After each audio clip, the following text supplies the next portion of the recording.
Nothing changes instantaneously. In a gradually heating bathtub, you'd be boiled to death before you knew it. Our Father, who art in heaven. Seriously? What the actual fuck? Gilead doesn't care about children. Gilead cares about power. Why does healing have to be the only goal? Why can't we be as furious as we feel? For whatever man sows, so shall he reap. Welcome to Above the Garage. Hi, friends. Today we have another really exciting interview for you. We have Alastair Muir here, who does makeup for The Handmaid's Tale since season 3. Is that right? Since season 2. Yeah. Yes. Welcome. We're super excited to talk to you. Thank you for inviting me. I'm really excited to be here. It's awesome. I find your I can't do makeup. That's what I'm trying to say. I was never taught makeup. I grew up with a bunch of boys. I don't think my mom knows how to do makeup. So I'm fascinated by it.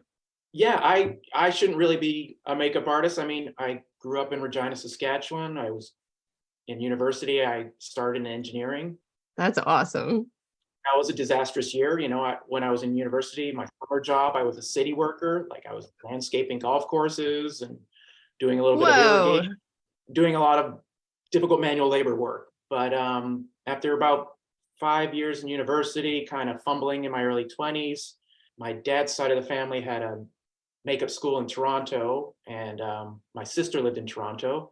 So I just kind of was a shot in the dark, and I went to the school, and I thought, oh, I was going to be a prosthetic makeup artist, be like Rick Baker or Stan Winston. But what really worked out for me was just, the corrective beauty makeup. And, I was lucky enough to find a career in it and work my way into the business.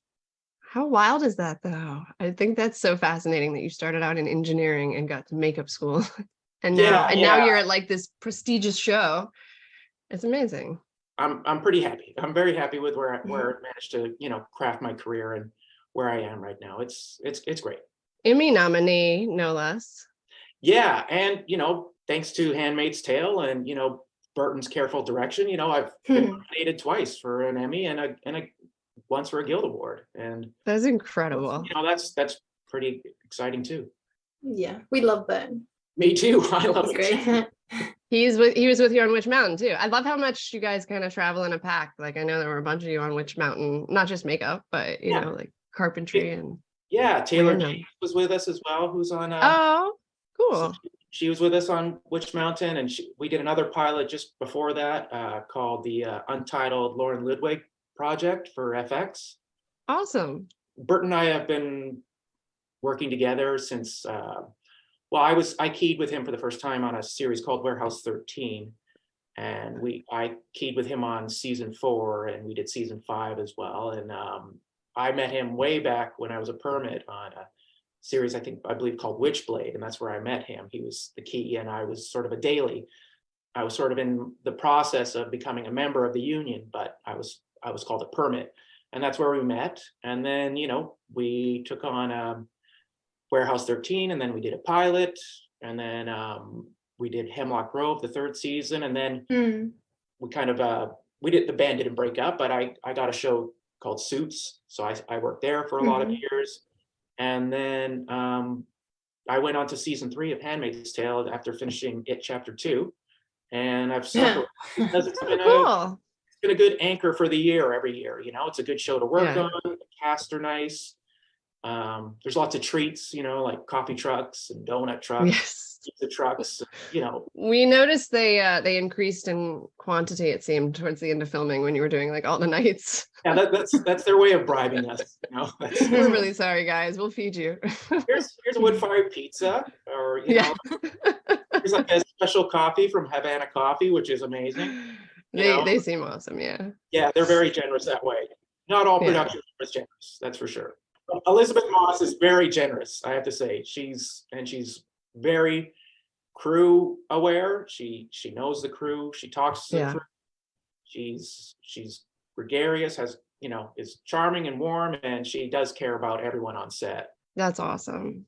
Yeah, I even heard nice stories about her helping out like during COVID personally. Absolutely. And it's just like incredible. You don't see people go over the top like that usually for a massive crew, like Massive crew. And when we shut down for COVID, it was March 13th, and she rallied all the crew and she made the announcement, so she shows a lot of, personal thought and care about everyone.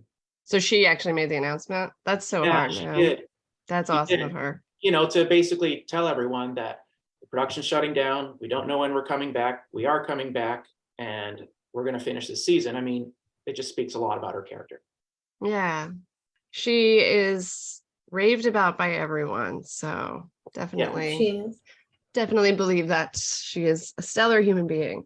100%. Yeah, that's basically the common running thread of all these, is that everyone always talks about how great she is whenever we talk to anybody from the show, cast Yeah. or Yeah, I mean, it's hard to deny it, right? I mean, she's there for us. And it trickles down, like every single cast or crew member we've talked to is just so nice. And, Well, it's just a great. that's the other nice part about the show, is that the cast are really nice. They're dedicated, they're punctual, they know their material. Respectful of They're crew respectful too. of our work. It's not like they're sleeping on their faces. They're very careful and protective of the work we do. So That's awesome. it's nice. That makes a big difference. That's one of the reasons why I come back. Wait, did you say sleeping on their faces? They don't do that, but some people do. Waiting, is this a makeup thing? It's a makeup thing. So because like when they're napping, I got you. Yeah. I got you. Because I've seen them before, like very carefully, like laying down with their hair. they have a bit of downtime, but they're still very stoic in their resting. Aw, I never really thought about it. That's so funny. It is. It does matter though. It does matter, because it just, if we spend an hour preparing them, and sometimes it's hours before we actually use them, and they've made the effort to not damage the finish or whatnot, it makes a big It's a difference. lot better. Yeah. So did Burton bring you on to Handmaids then? Yeah, Burton brought me on to Handmaids, season 3, and it's been great. How long have you known him? I know you said you did a few shows. I'd probably say since maybe the early 2000s. Oh, that's awesome. Yeah, That was a long time ago now, even though it I sounds know, weird. I know. No, don't remind me. 2 decades ago. Yeah. How long is makeup school that you went to? I'm just curious. It was 6 months. It was comprehensive. It was 5 days a week. It was 8 hours a day. And we kind of run you through a sort of like a course from, fashion to bridal to some minimal prosthetics. And then really you sort of learn your craft out in the field. Experience. Yeah. The sort of the 10,000 hour artist rule, Yeah. You get good at your job through, trial and error. At least for me, I've never been someone who nails it the first time. I'm kind of practice. Incrementally, I get better and better. Do you remember your first paid job that you got?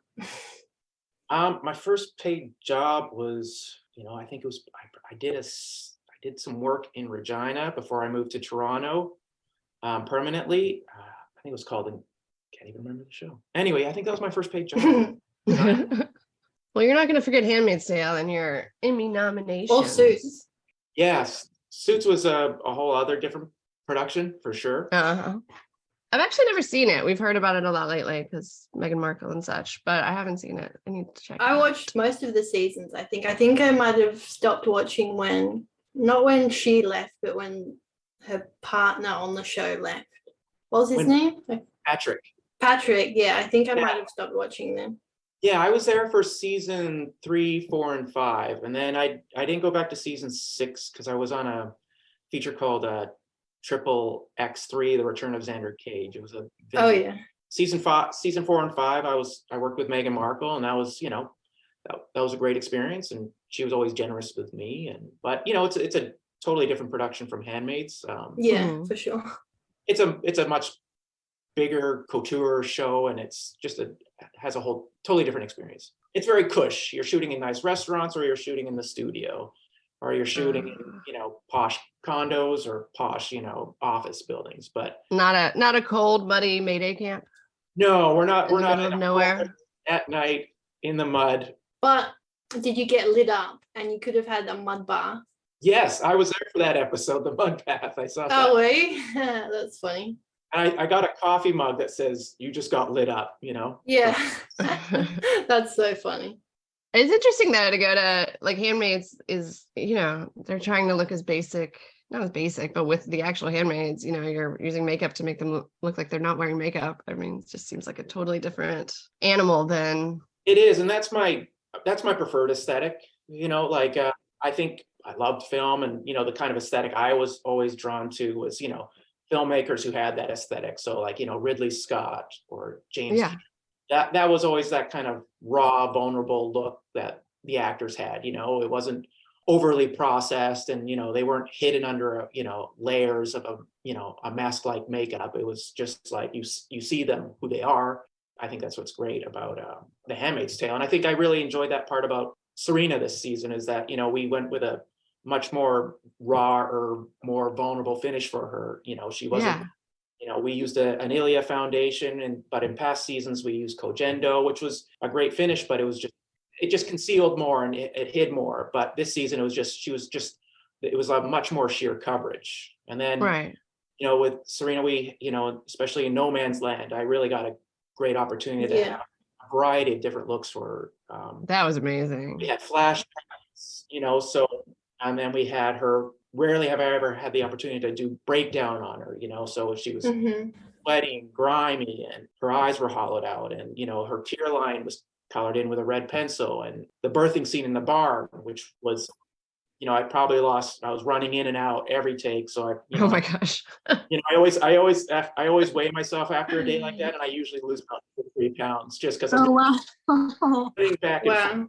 I mean, it was the same with the ballet episode. Because that was a huge undertaking. Well, that is insane. I don't even understand. Like, I guess so. Dailies are the people you bring in. Yeah. And did you just bring in like 100 of them? Because there were 450 people in the scene, no, right? It was just under 600, and 600. Holy shit. Yeah. So I mean, I do spreadsheets. I'm very proud of my spreadsheets, and then spreadsheet team. Violet loves spreadsheets. And then I create a work order.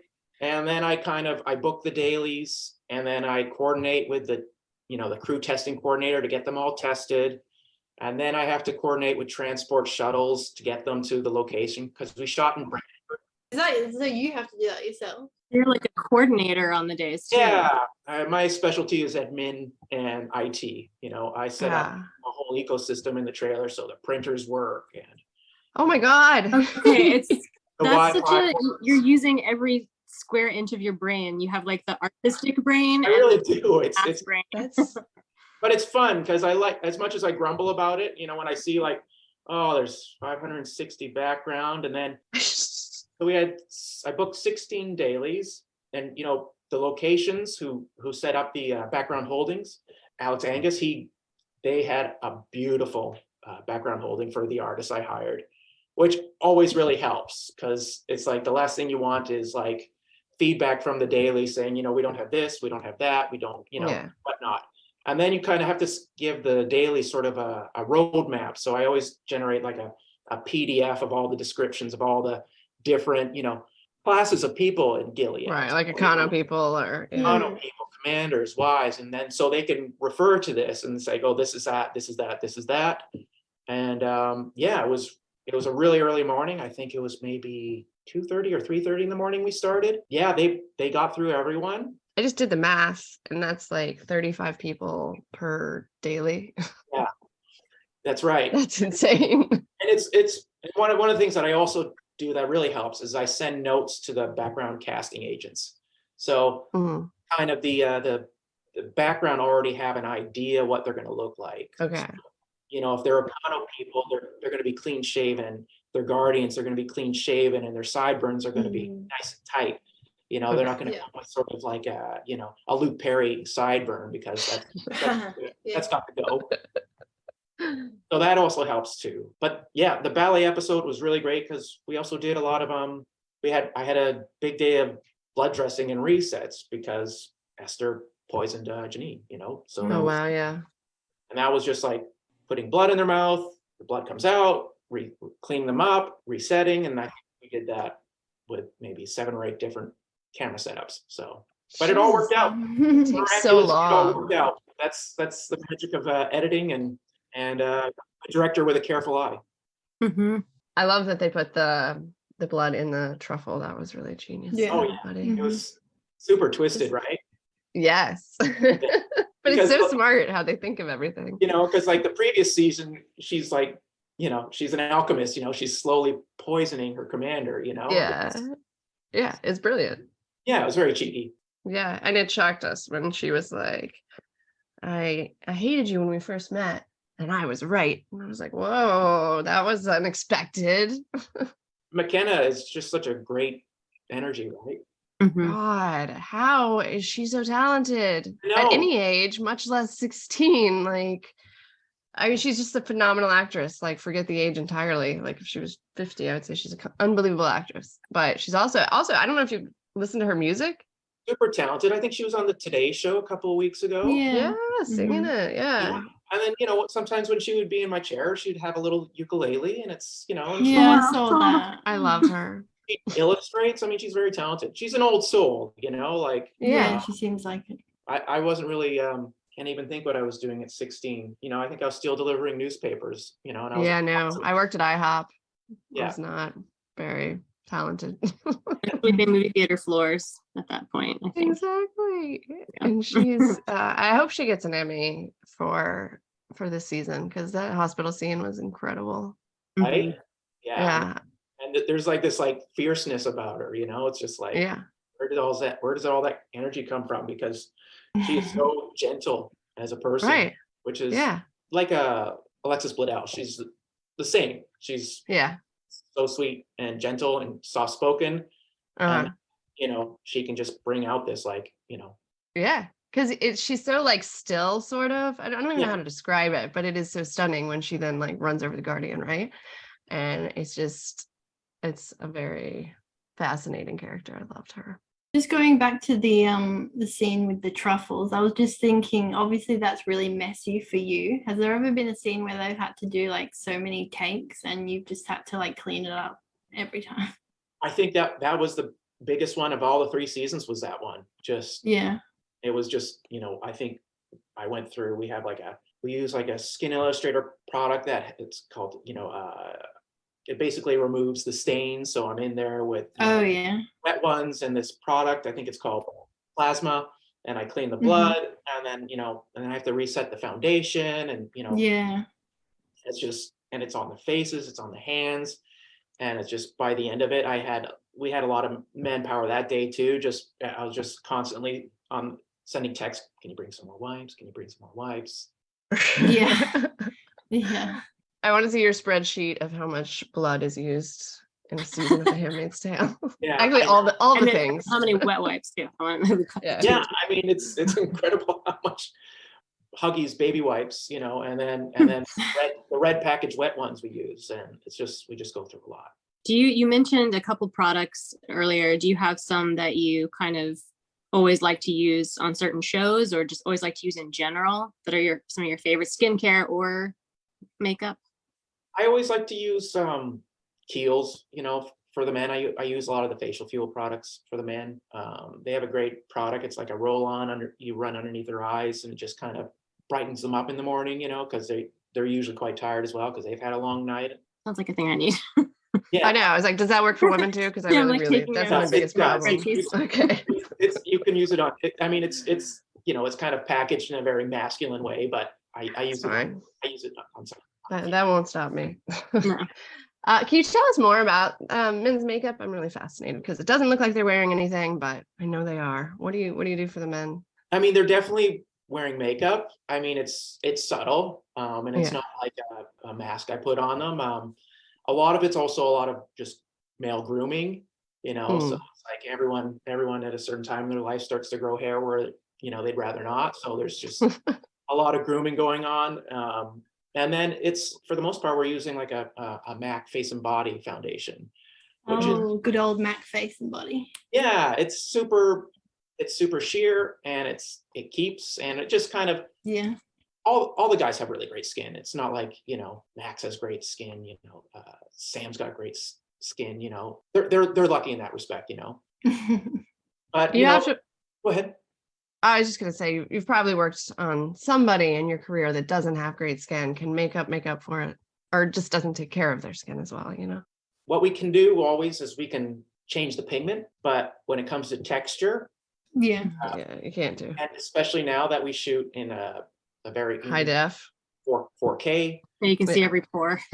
every pore. So if there's something that's really prominent and especially with lighting, if it casts a shade, I always go to continuity and I just make a note. And there isn't really a single frame that isn't kind of retouched these days now in post-production. So I always let the editor know, and that note can get passed on. Look out for this. Look out for this. And then Look out for this pimple. Yeah, look out for this, so then they can sort of, massage the texture, but we can always manage the pigment, and for the most part, that's usually enough. But if there's something, pronounced, that's usually when I just sort of quietly speak to continuity and very discreetly, just say, can you make a note for edit? You work with so many departments. It's so interesting. Yeah, it's a collaborative effort, it's great. What I was wondering, what did you change? What products did you use like during the birthing scenes and more grimy scenes like that? So for that we use the sweat is usually Egyptian magic, and then we have like the Evian spray. And then Burton and I are a big fan of that. Yeah. Burton's, that's I think almost the signature part of this series is Egyptian magic. Egyptian magic. Yeah. Sweat is so hard to see sometimes on camera. Right. So you need that little help. I use a MAC eyeshadow palette called 17x9. I use that a lot for grime. I use another one called Dropper Dirt by Makeup, MAEKUP. We use a lot of the Fleet Street products, Soot and Din and Grime. There's also, one of Burton's favorites is, we use like a MAC red. Oh, yeah. That around the tear line. And that just kind of, gives the eye a weakness. Yeah.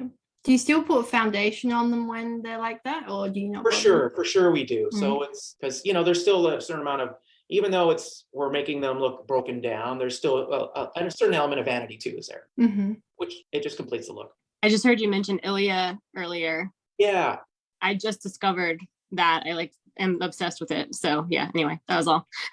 It's a super clean line. There's no parabens and perfumes or whatnot. And Yvonne really likes it. So, and it's nice to work with. I see you and Burton and like the crew get so much like free product, I guess. Is that true? Yeah. What do you do with it? Do you use it? Do you put it aside? Yeah, I wonondered that too. So, because you already have your favorites, and then I'm sure everybody sends you. Taylor James does a lot of the gratuities, and she reaches out, and she's super good at it. Clearly, yeah.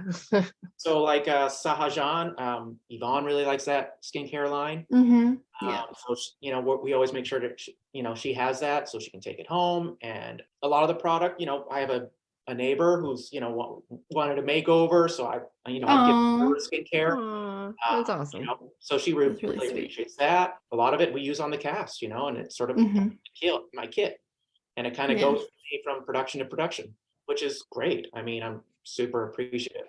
I can't say I enjoy so much buying makeup, so it's nice. I don't have to, that's not a. You've earned that perk. Yeah, I've earned it. It's been, paid my dues. Yes. What is your skincare routine? Yeah, you have really. Your skin looks great. Yeah, it's like flawless. My skincare routine is. Please don't say a soap bar. Soap bar, my shampoo soap bar and my soap bar. Yeah. All right. How can men get away with that, Alistair? I do not understand. I don't get it. The world is not fair. My Philips Sonicare toothbrush, that's a part of it. Oh yeah. Is that like your exfoliator or? Yeah, no, that's my dental. That's my dental. Oh, okay, yeah. Regular flossing and night guard. I'm very impressed. Oh, the night guard. I have one of those. So. Oh, you do? Night guard. I have like I grind and I have like TMJ. Yeah. So, like, I have TMJ too. Yeah. I didn't even know night guards were involved in that. how do you I don't not know. wear one, Kate, if you have that? If I don't wear it, I wake up like a what are those things? Squirrels with like nuts in my mouth. If I don't I would wear like that. you to send me a picture of that, please. Yes. No. All right, back to Handmaids. So sorry. Yeah, back to Handmaids. Sorry. I wanted to ask you about like, do you have any films or shows or artists that you draw inspiration from in what you do? Or is it kind of it's just all different every time, every show you go on, everything is individual? I tend to work with, department heads like Burton that kind of have a similar aesthetic.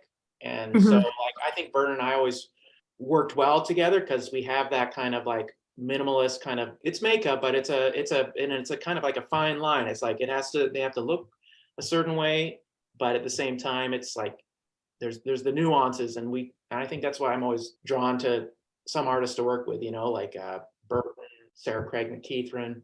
And those are sort of the two I sort of work a lot with. In the past, I've also worked with like very much more a stronger kind of broader makeup, so I've worked with Patrice Boudreau or Sandra Rito or Julia Valente.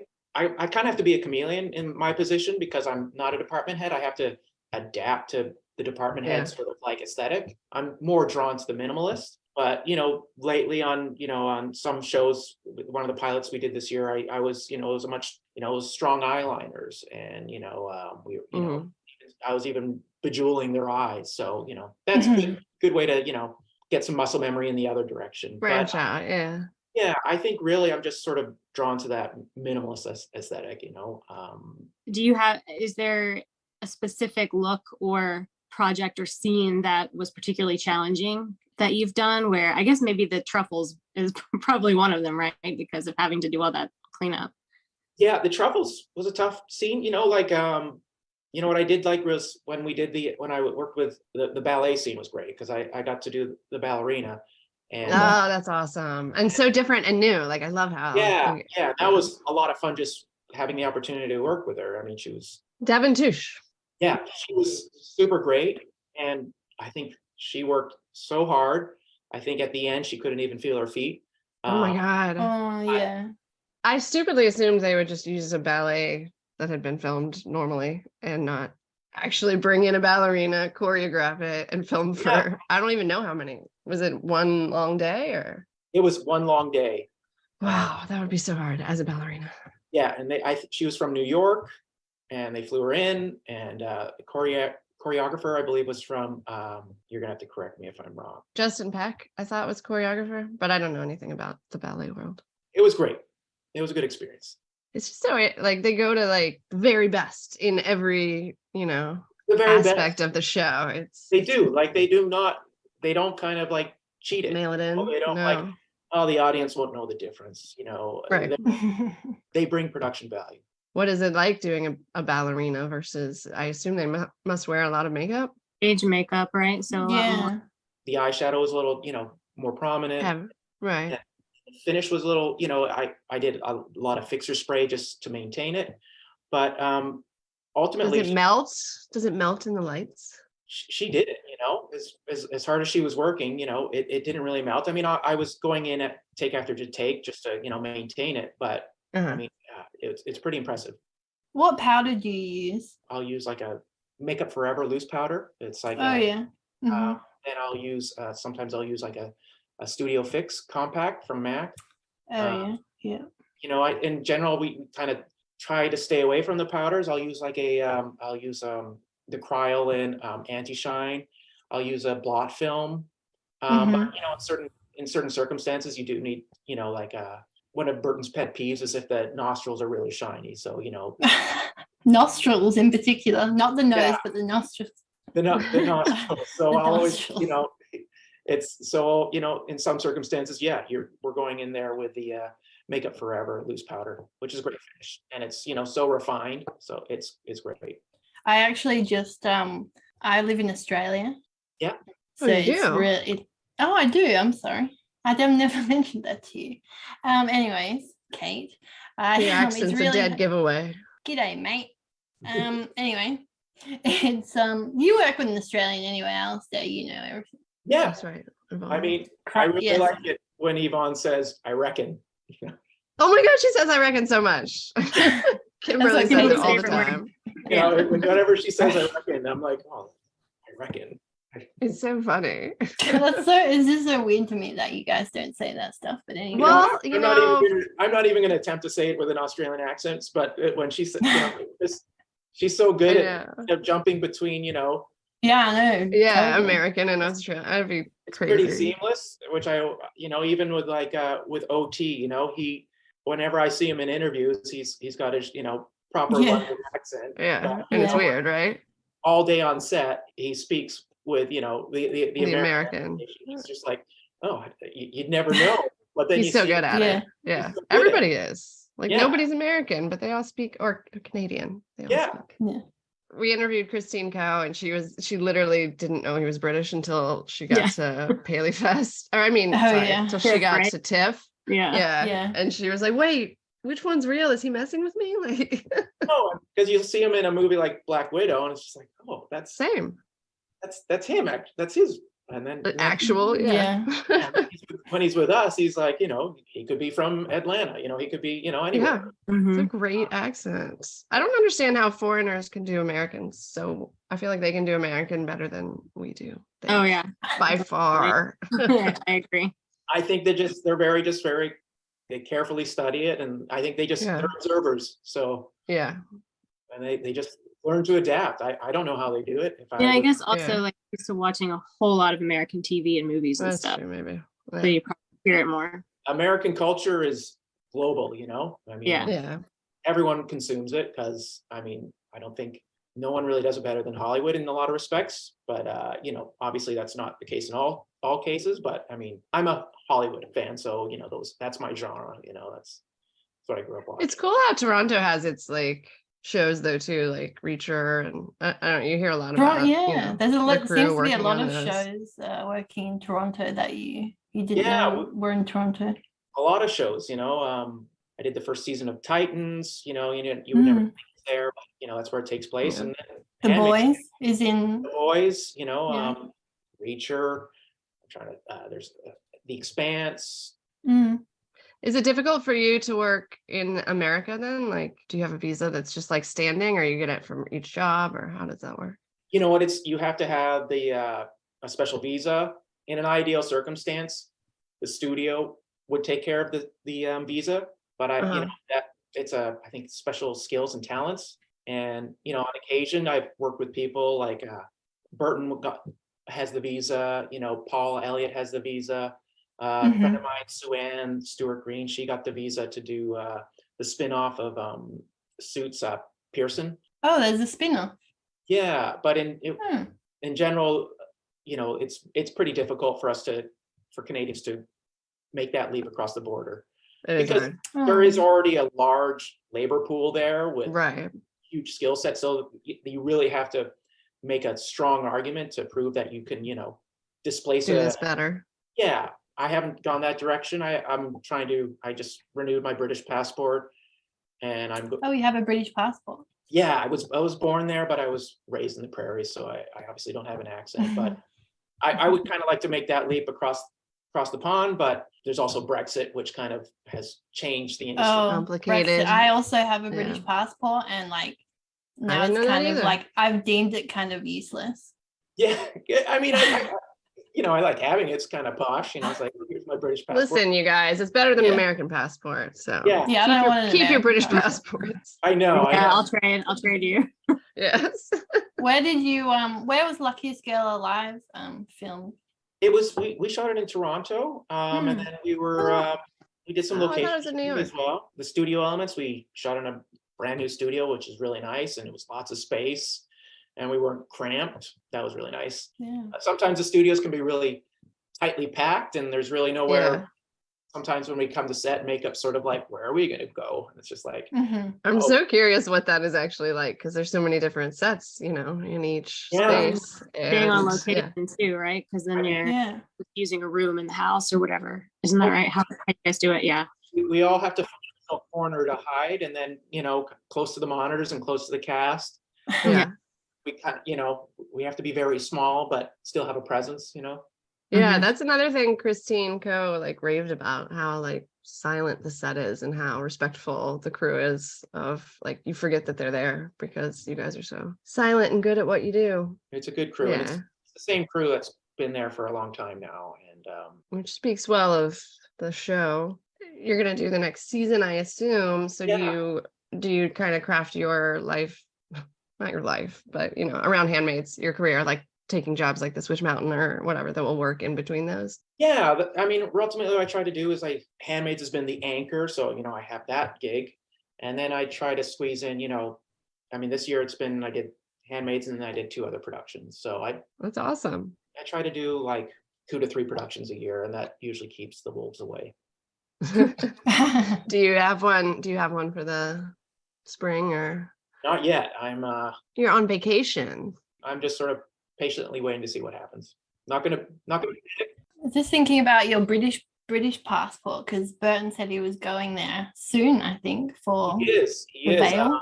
His camera test is in Paris with Elizabeth Moss. So oh, that's really fancy. Isn't that fancy? Oh yeah, isn't that fancy? I'd love to be able to say that. In my case, it wouldn't be Paris, France. It'd be Paris, Ontario. There is a Paris, Texas. My mom was born there. So, that's Paris is everywhere. That's a fun movie too. Yeah. Oh, I saw it once upon a time, but yes, it is. Yeah, it's good. I'm pretty excited for him. That's such a great opportunity. Yeah, well, really fun. He raves about you. Yeah, he really loves you. He's a good friend, and we're a good team. I've probably spent more time with him than anyone else these days. So. An iconic duo. They're the dream team. Were you both nominated for the same Emmy category then?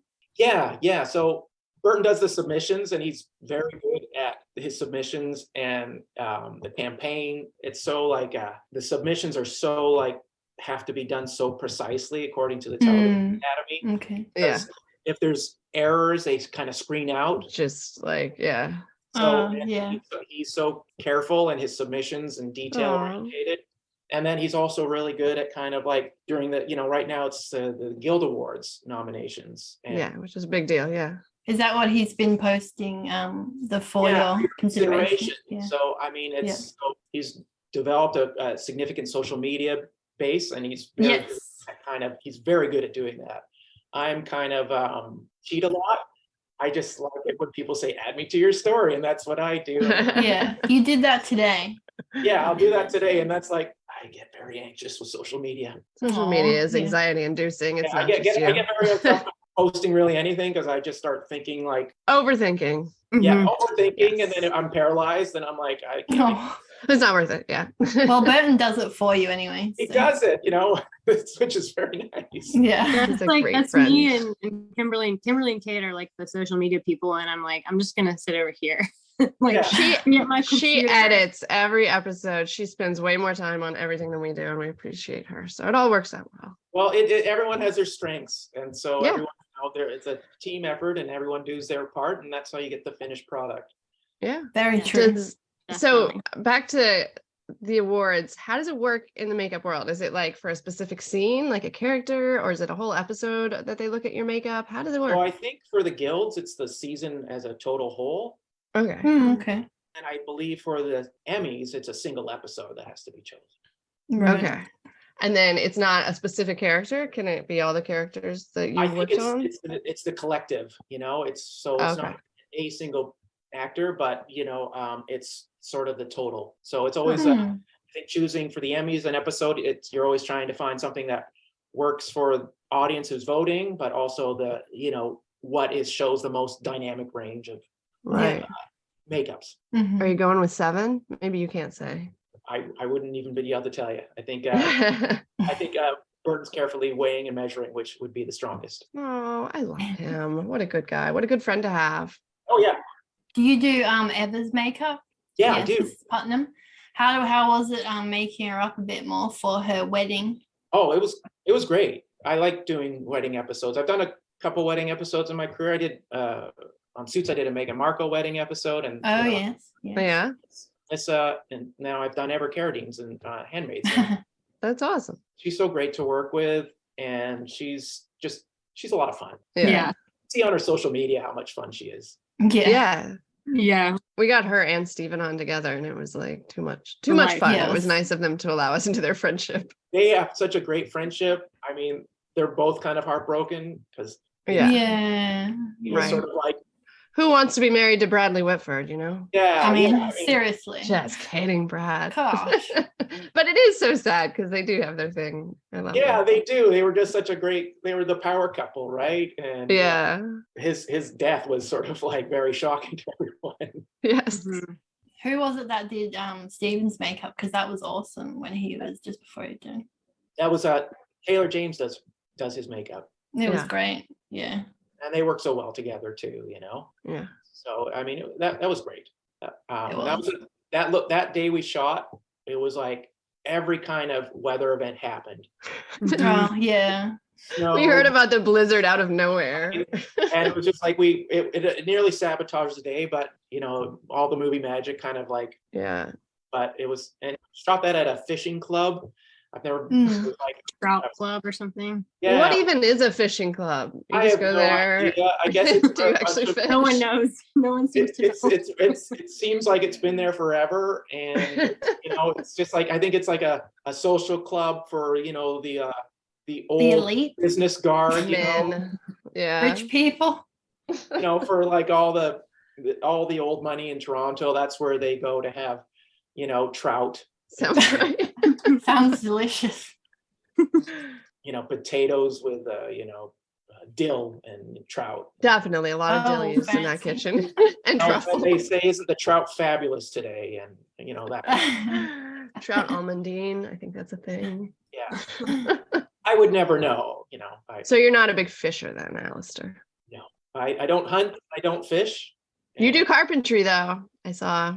I do like doing carpentry. That's awesome. Yeah, I wanted I to. saw, very randomly we saw I think an interview article of you saying that you did some like renovations over the COVID.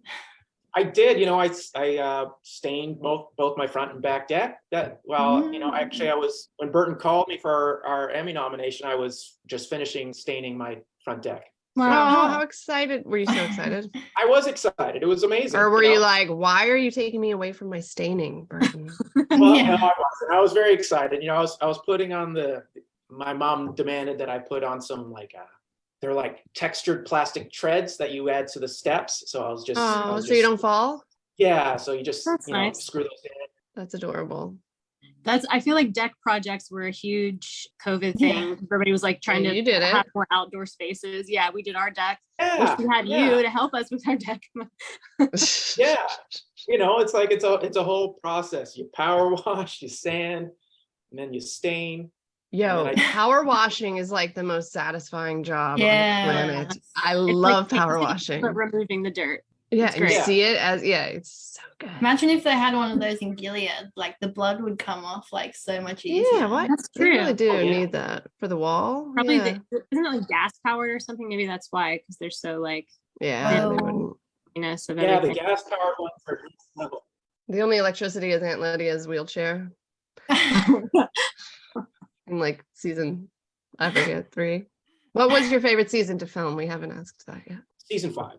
Yeah, I think they're just it- such it was the cool biggest. different things. Yeah. it was so big and diverse, and we got to Mhm. do so many different things. I mean, we had a actual train. You know, Yeah. Yeah, that's crazy. A plane, a train. with a Yeah. train conductor. You know, and Did then- you? Yeah, I mean, it was just crazy. And then I also like being on the tarmac at Pearson.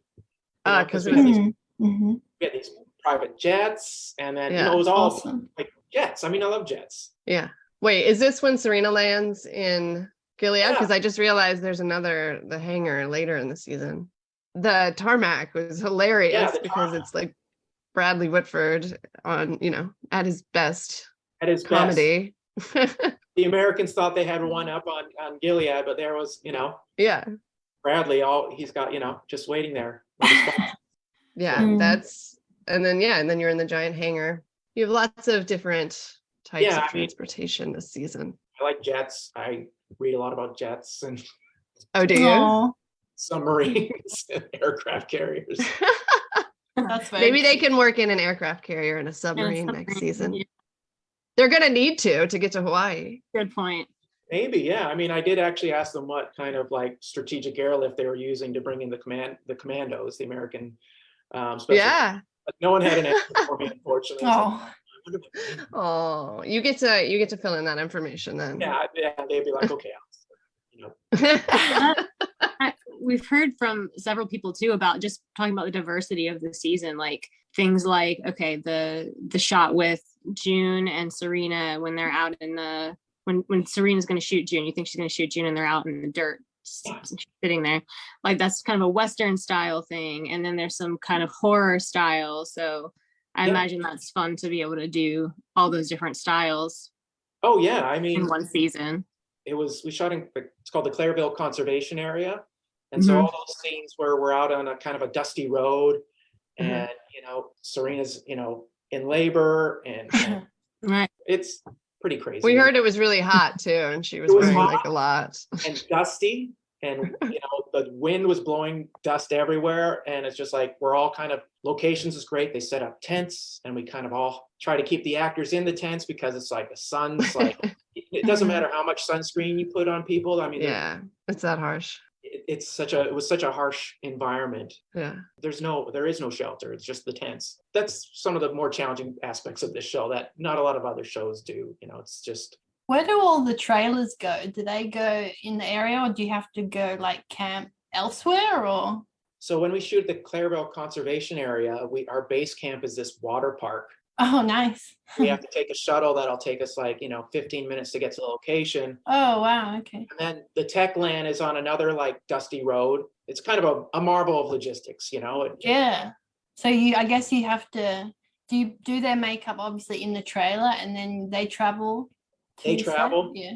And then we're just maintaining them, you know, like maintaining them, you know, applying sunscreen, and then making sure everyone has to keep hydrated also in the sun. But it does, I mean, as you can see, I mean, it looks great, right? Yeah, it looks amazing. Can't tell at all, but it's crazy that you do like blizzards and then you're doing a sweltering hot day on the road. I mean, we rarely shoot in the summer. So this season was, you know, we got the whole summer experience. So we have these little fans that we put in our bags, you know, just to, you know, of course the cast are always, you know, they're either wearing, you know, too little clothing in the winter or too much clothing in the summer. Right. Yeah. It's either very cold for them or it's just really hot. Never just right. You're not filming in San Diego. No, the crew's always dressed right, you know, like I'm wearing, you know, a t-shirt and cargo shorts, or I'm wearing an electric vest and layers of, you know, merino wool long underwear, you know. But the cast they sometimes have to pretend they're warm when it's cold, and they have to pretend they're cold when it's hot, you know. So, yeah, it's crazy. Ever said she was freezing at the funeral. Yeah, that was a long day. Did the wives have, like, they had veils, but did you do makeup anyway, or did the veils? We still did makeup. Yeah, I assume so. Yeah. You know, you just never know. Yeah. All of a sudden, a decision can be made. You always have to veils up. Yeah. Err on the side of caution, because you just don't know. It's funny too, to me, coming off of season 4, where you were only allowed to have like 12 people in a scene. And then this year they're like, all right, that rule's gone. We're going to have 600 people in the scene. We're going to have every background performer in Toronto on our set. Yeah, exactly. Like, don't they run out of performers at some point that have been on the show? You know what? I think it's amazing. Like, and I think we were at the right time of year where there wasn't like a huge volume of other productions running. So at that point, we were like one of the few shows up and running at that time. So it makes my life easier because I can actually book people more quickly and easily. Yeah. And you know, I'm not kind of like having to like juggle their schedules into ours. It's just like, oh yeah, I'm available. And it's just like, okay. That's great. Good experienced people that are ready and willing to work, and that makes it a lot easier. Well, it sounds like they do a lot of really smart like repurposing and stuff too, because was it Christine that was telling us about that? About they had all the extras there for, I guess it was the funeral, and then they took photos of them to use in the Mayday camp. Oh, Mayday. Oh, right. Yeah. Right. That's right. So they like redressed them. I guess you did the makeup. Exactly. Yeah. So they would redress them because there were a lot of, Econo people. We would just redress them, and then we would kind of add layers of grime and dirt just to make it look right. And then, it was pretty smart. And that is really set, smart. the Mayday set, I mean, it was predominantly a location, but then we had to reshoot elements that they had to build an exact replica of the same set, Oh, wow. So for the interior, so it's pretty crazy how they can just kind of like the barn, there was a location, but the exterior, but all the whole birthing scene was all in a studio. Right. That's amazing. Yeah. You can't tell at all. It's seamless to us. Oh, it's so great because like they literally the art department. I mean, there was literally like cobwebs everywhere, and not just like cobweb. Like there was full sort of like concentric circle cobwebs. Right. Yeah, not the kind you get at the Halloween store. Yeah, it was just like so Crazy. beautifully detailed, and then the way the DOP lit, and the light coming through the boards. It was pretty amazing. Yeah. My favorite shot, I think, is where Yvonne's just laying on was it a hay bale or something, and she's like, "You came back." When June walks in, she looks so beautiful in that scene. I have to compliment her so much on that scene. She looks amazing. Beautiful. Yeah. Even with all the grime and sweat and dirt. Yeah. What the heck? Yeah. How? She looks incredible. It looks effortless, but that's Yvonne, she just has that, she just presents so beautifully. Mm-hmm. Oh yeah. Do you mind if we have one friend ask you one more question from the podcast? I don't mind. Just while we wait for them, can I just ask about sunscreen? Oh yeah, Yes. I actually wanted to ask that. What sunscreen do you use, and do you have to apply that over makeup? Yeah, sunscreen it's like I should know it. It's like a little white bottle and it's got orange writing on it. I can't remember right now. I don't want to grab my phone and look it up, but yeah, on Maddie I use Shiseido sunscreen. Oh yeah, okay, yeah. It's a little white bottle, tiny. It's like this big, and then on the gentleman I use the facial fuel SPF, and then there's another one that I use and I can't. It's French and I can't. Is it La Roche-Posay? That's it. Thank you. Oh, Yeah, there we go. Yeah, I've used that before. And it doesn't have there's no tint, so there isn't kind of any kind of White cast or anything. white or purple Yeah. finish. It's very translucent, and it's a good sunscreen. And how do you apply that over makeup? Do you have to be very careful with not you have to moving be things careful. underneath? And then we would usually go over it with a little bit of foundation Or makeup. Yeah. Okay. So much of what we do is just constant careful blending, and Mm-hmm. I mean, I don't want to say it's buffered in, but we're just very careful of our application. My daughter has a rare disease that's triggered by the sun, which sucks just because she has to wear a lot of sunscreen. She's doing great. No big deal. But it has to be zinc sunscreen. So I'm like, my whole life is a search for a zinc sunscreen that is not like bright white. Like, so far, it's very hard. Absolutely. I mean, I can appreciate that, and I think like Clarence has a really good sunscreen, but it's got a lot of pure titanium ingredients in it too, which is very helpful. But no, I'm sure skincare, sunscreen, you have to be so careful with. Yeah, it's challenging. But yeah, that's interesting. I hadn't really thought about sunscreen in combination with the makeup. That's a lot. Okay, Rachel has a question. Hi, Rachel. Hi, Alastair. Nice to meet you. So my question is, how different is it working on The Handmaid's Tale versus other shows, movies, projects you've done? They're always sort of the same, but different in different ways. One of the reasons I like this show is because, as difficult as the environment is, we're kind of very well taken care of and respected in that way. There's resources and infrastructure made available to us, and the production is thoughtful in that way. Where if you work on having worked on other productions, they're not always that sort of careful and considerate. Where Handmaid's is very careful and considerate about the crew. For me, that's why I kind of navigated towards this production. It's just that at the end of the day, I feel like I matter and I'm not sort of disposable. Well, that's awesome. Yeah. I mean, a lot of productions are careful as well, but some just are, you're made to feel expendable, where Handmaids, you don't feel that way.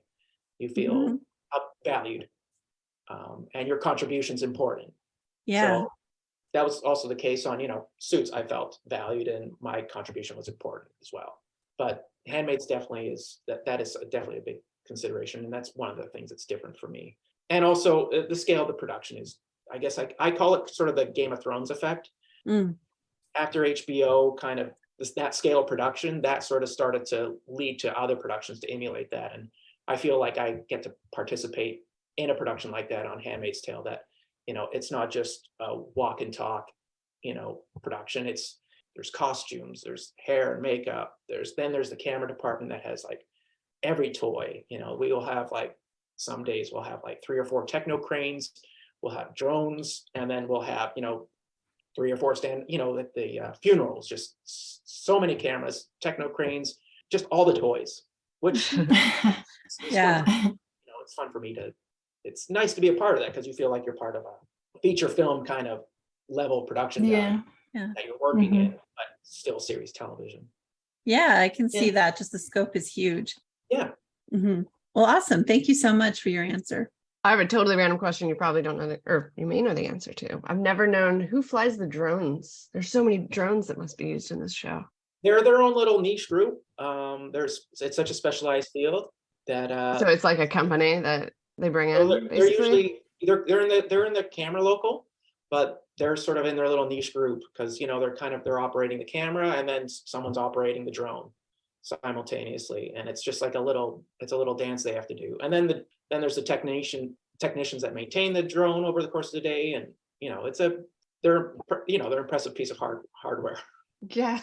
I get the feeling you'd totally be into all these technical jobs, Alastair. Yeah, you can tell.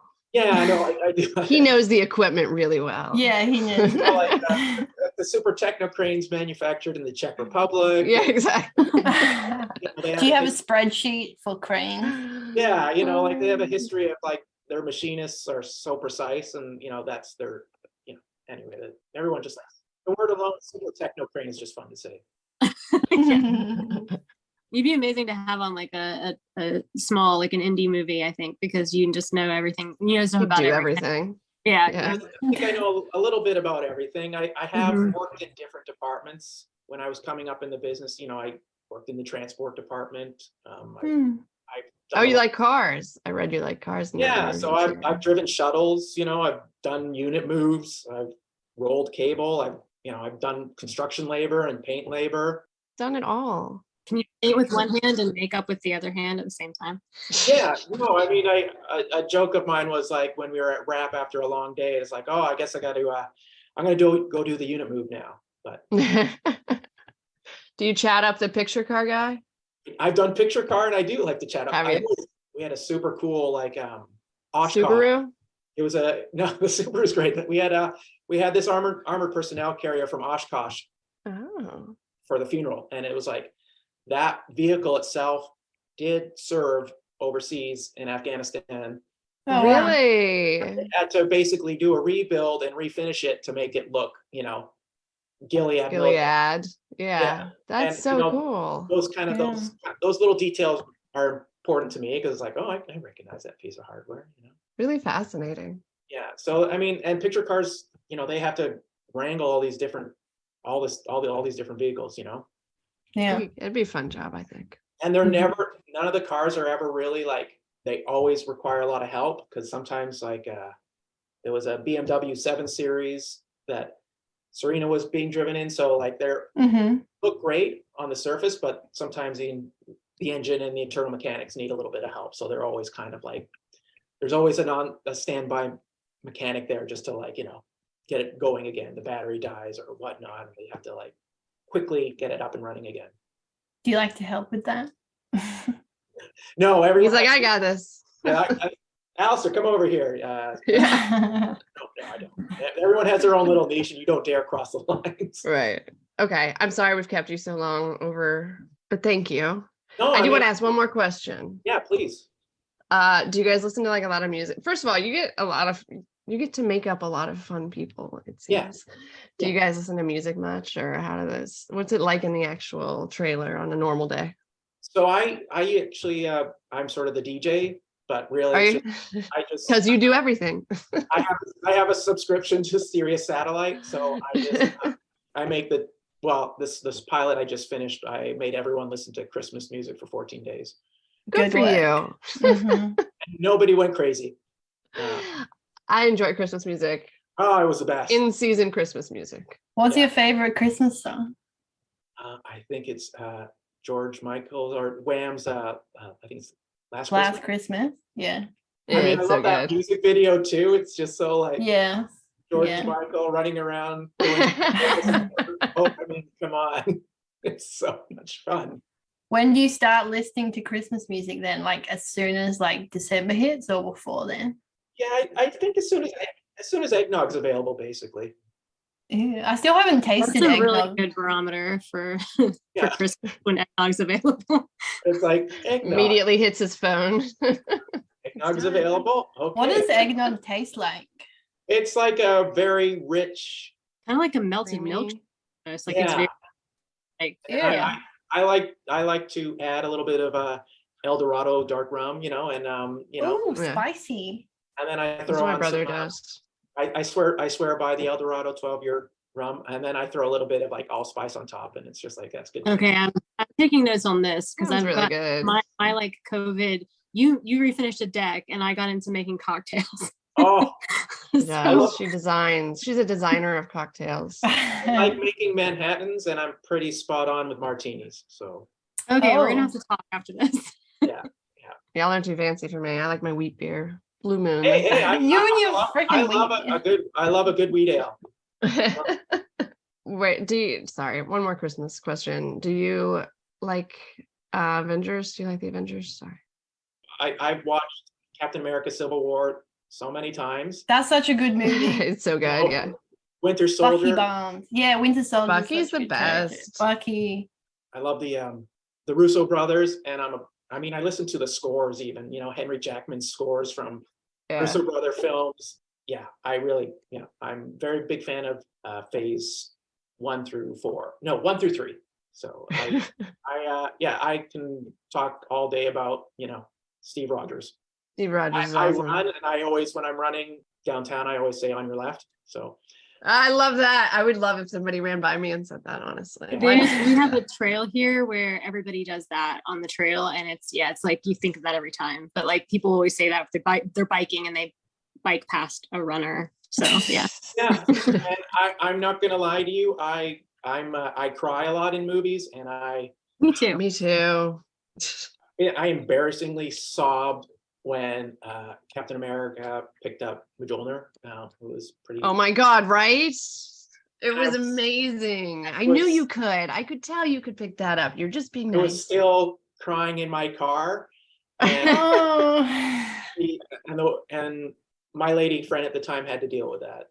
I don't think she expected that. Your lady friend. Yeah, you're in touch with your emotions. It's a good thing. Yeah, totally. I mean, there are episodes of Fresh Prince of Bel-Air that I've cried watching. So there you go. That totally makes sense to me.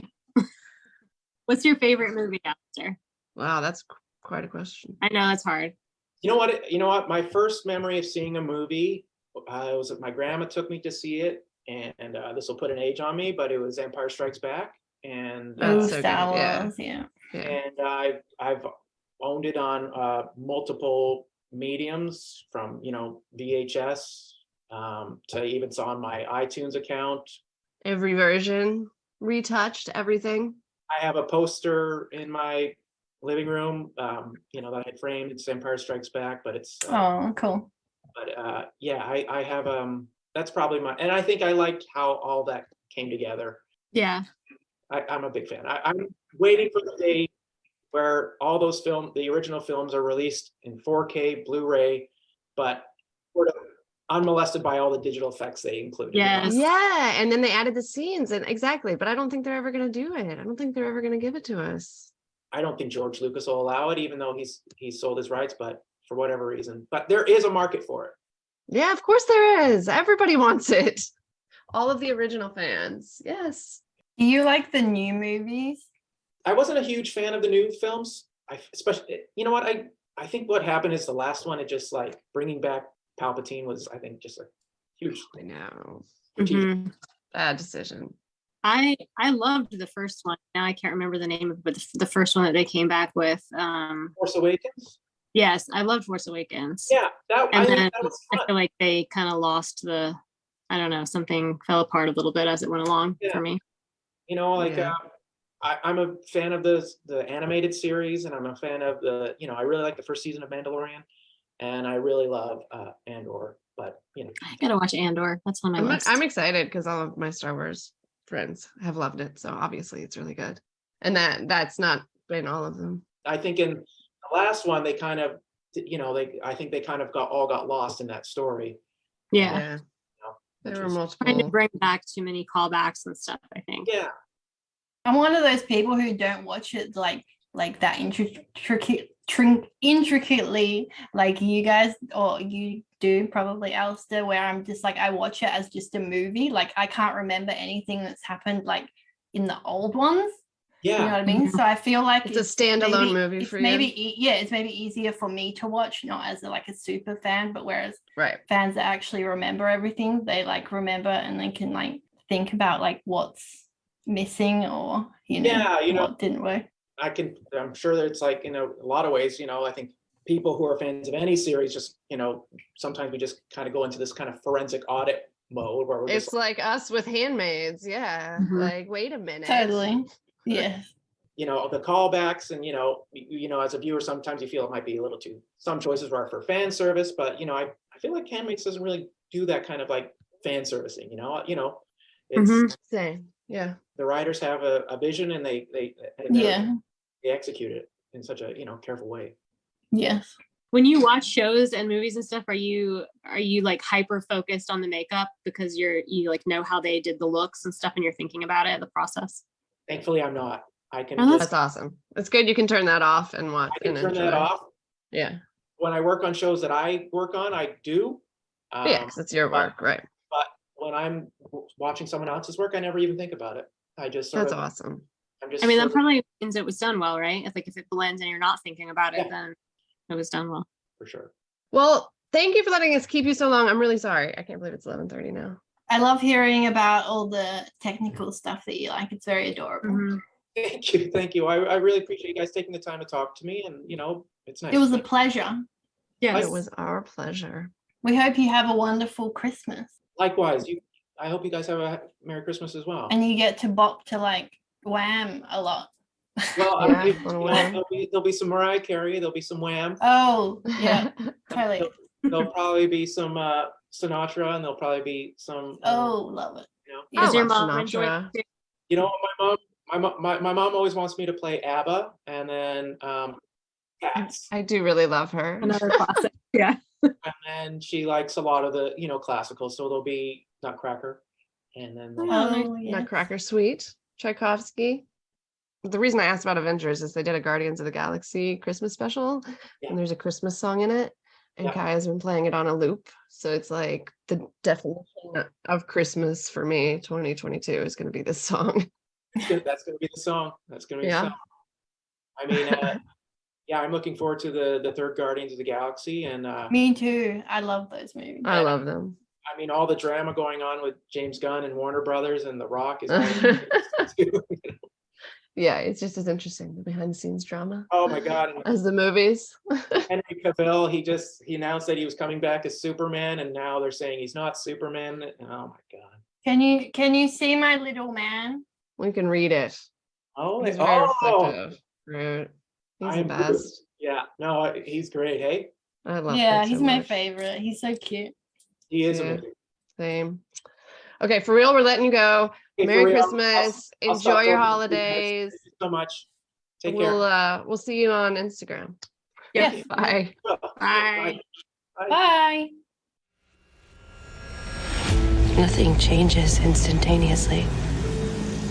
In a gradually heating bathtub, you'd be boiled to death before you knew it. Our Father, who art in heaven. Seriously? What the actual fuck? Gilead doesn't care about children. Gilead cares about power. Why does healing have to be the only goal? Why can't we be as furious as we feel? For whatever man sows, so shall he reap.